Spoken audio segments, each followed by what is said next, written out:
I'm Dr. Stephen Dominguez. Today we'll be speaking about real and imagined barriers to weight loss. As a physician, I know that physicians have certain inherent barriers to allowing you to succeed in your weight loss.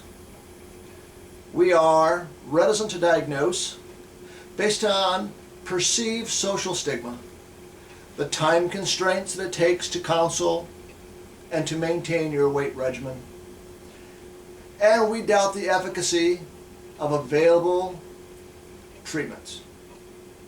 As a physician, I implore my colleagues to recognize, diagnose, and treat obesity.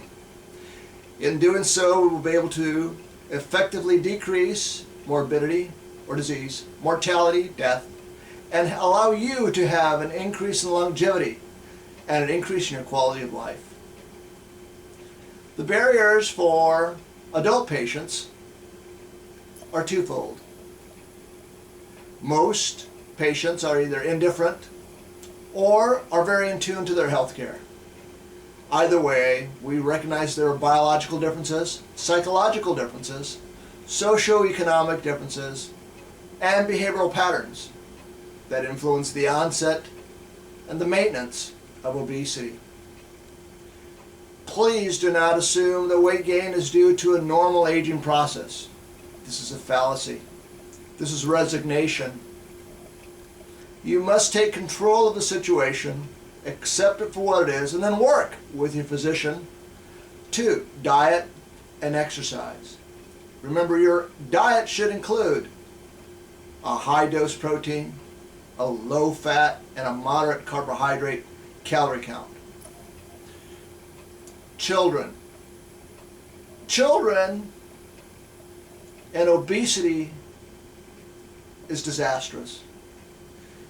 Our society, and societies nationwide, favor thin children, not fat children. If your child is overweight or fat, your child will be stigmatized.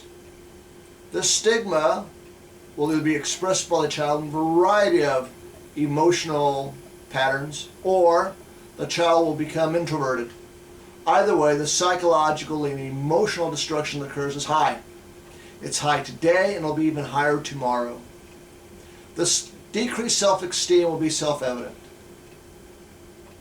As a parent, as a physician, and as your neighbor, I'm telling you that the diet that our children consume today is a learned behavior. It's learned from parents, from siblings, and from peers.